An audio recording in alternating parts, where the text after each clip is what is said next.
Selamat pagi, salam sejahtera. Ini satu kejutan besar kepada Tun Mahathir Mohamad.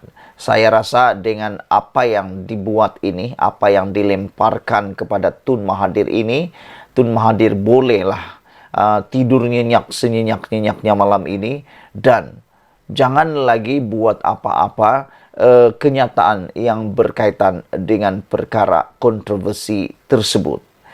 Hari ini Nazri balun lagi Tun Mahathir. Elok terus jaga cucu, kata Nazri Aziz. Wah, ini memang paling menarik. Melantik seseorang yang sedang berdepan kes mahkamah, menjawat jawatan timbalan Perdana Menteri, bukan satu perkara yang bertentangan dengan perlembagaan, kata Ketua Bahagian UMNO Padang Rengas, Datuk Seri Mohamed Nazri Abdul Aziz. Menurut Mohamed Nazri, seorang timbalan Perdana Menteri tidak boleh membantu Perdana Menteri dalam menjalankan tugas-tugas yang berlandaskan perlembagaan negara. Nazri berkata, jawatan timbalan Perdana Menteri tidak ada dalam perlembagaan negara.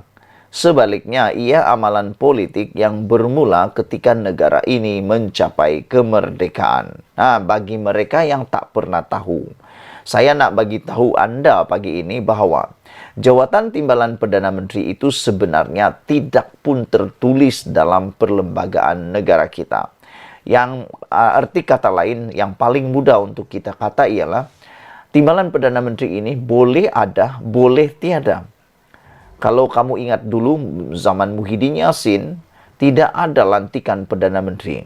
Yang ada hanyalah Menteri Kanan. Kenapa ada Menteri Kanan saja waktu itu? Kerana berlakunya kerajaan campuran pada waktu itu, yang mana Perikatan Nasional ditubuhkan berdasarkan banyaknya parti politik di dalamnya. Dengan itu, terpaksalah Muhyiddin Yassin tidak melantik Perdana Menteri, tapi melantik Menteri Kanan, 4 orang Menteri Kanan yang juga sebenarnya boleh kata masih boleh menyerupai timbalan Perdana Menteri.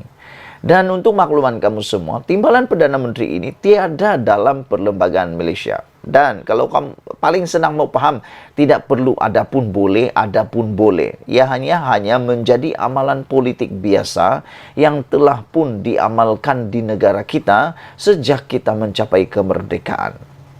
Jika ada kecacatan di sebalik pelantikan Datuk Seri Ahmad Zahid Hamidi, hanyalah dari segi moral semata-mata. Tetapi moral tidak boleh dikuatkuasakan oleh undang-undang, kata Nazri Aziz menjawab Toh Mahathir Mohamad. Saya bersetuju dengan apa yang dikatakan oleh Nazri Aziz kali ini, yaitu kalau memang ada kecacatan dalam pelantikan Zahid Hamidi sebagai Perdana Menteri dari segi undang-undang, mungkin itu perlu dipersoalkan dan perlulah diambil tindakan. Namun, tiada kecacatan. Jika ada kecacatan, hanyalah dari segi moral sahaja. Moralnya itu berkaitan dengan kes dan juga kes mahkamah Zahid Hamidi. Itu saja. Ianya hanya kes mahkamah, dia soal moral. Tetapi moral tidak boleh dikuatkuasakan oleh undang-undang. Untuk menjadi sebahagian daripada anggota kabinet, timbalan Perdana Menteri perlu memegang satu portfolio sebagai menteri. Tidak ada jawatan timbalan Perdana Menteri tanpa portfolio seperti Perdana Menteri. Timbalan Perdana Menteri tidak boleh menjalankan tugas-tugas Perdana Menteri yang termaktub dalam perlembagaan seperti menasihatkan Yang di-Pertuan Agong dalam pelantikan 44 daripada 70 anggota Dewan Negara, pelantikan Peguam Negara dan beberapa jawatan lain. Yang ini tidak dijelaskan oleh Tun Mahathir Mohamad. Yang ini Tun Mahathir Mohamad tidak pula cakap dalam tulisan beliau di Twitter kemarin, yaitu timbalan Perdana Menteri sebenarnya tiada kuasa untuk menjalankan tugas-tugas Perdana Menteri. Timbalan Perdana Menteri hanya menjalankan tugas mengikut portfolio beliau, itu sahaja. Timbalan Perdana Menteri tidak boleh menjalankan tugas-tugas Perdana Menteri yang termaktub dalam perlembagaan, seperti menasihatkan Yang di-Pertuan Agong dalam pelantikan 44 daripada 70 anggota Dewan Negara, pelantikan Peguam Negara dan beberapa jawatan lain. Timbalan Perdana Menteri juga tidak boleh mengambil alih tugas Perdana Menteri dalam melantik pengerusi-pengerusi syarikat berkaitan kerajaan GLC. Ia adalah tugas Perdana Menteri yang ditetapkan dalam perlembagaan. Yang ini pun Tun Mahathir Mohamad tidak sebut sama sekali. Yang mana, saya ulang sekali lagi, Timbalan Perdana Menteri tiada dalam skop perlembagaan persekutuan. Ianya hanya amalan biasa yang telah dibuat bermula sejak kita merdeka. Jadi, oleh sebab itulah, Timbalan Perdana Menteri ini sebenarnya hanya mempunyai kuasa dari segi portfolio beliau. Sekiranya apa-apa berlaku ke atas Perdana Menteri, ia tidak bermakna Timbalan Perdana Menteri akan terus menggantikannya. Kerana ia adalah kuasa yang di-Pertuan Agong, katanya kepada Astro Awani oleh Nazri Aziz. Sehubungan itu, bekas menteri di Jabatan Perdana Menteri, Parlimen dan Undang-Undang itu pelik apabila seorang yang berpengalaman seperti Tun Dr. Mahathir Mohamad membangkitkan mengenai pelantikan seorang Timbalan Perdana Menteri.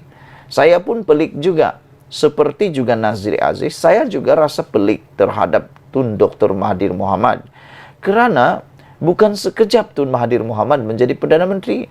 22 tahun menjadi Perdana Menteri, campur lagi dengan kali kedua menjadi Perdana Menteri. Sebenarnya dia sudah cukup arif dengan pelantikan Timbalan Perdana Menteri ini. Tetapi biasalah, Tun Mahathir Mohamad tidak akan berhenti mengecam dan mengutuk dan juga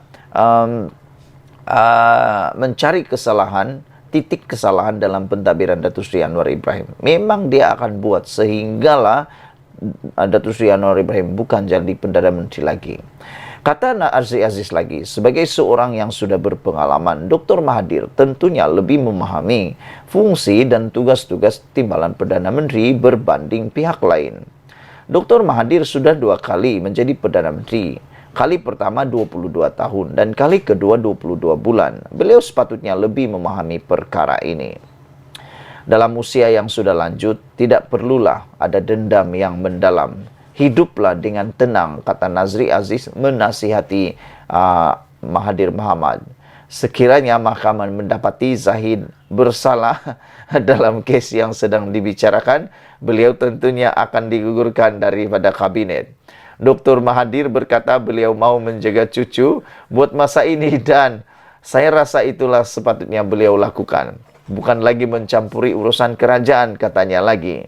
Awal hari ini Dr. Mahathir mempersoalkan pelantikan Timbalan Perdana Menteri yang masih berdepan pendakwaan mahkamah. Menerusi entry terbaru di akaun Twitter peribadi Mahathir, bekas ahli Parlimen Langkawi itu berpendapat perlu satu bentuk reformasi terhadap jawatan tersebut. Sekian dulu untuk kali ini. Jangan lupa kamu tinggalkan komen Anda tentang isu yang hangat ini. Apa pendapat kamu tentang Tun Mahathir Mohamad dan adakah Anda juga bersetuju dengan Nazri Aziz yang menasihati Tun Mahathir Mohamad supaya kembalilah jaga cucu, eloklah terus jaga cucu beliau. Kita jumpa lagi, Malaysia kita punya, kita juga sama-sama cintai Malaysiaku. Bye-bye.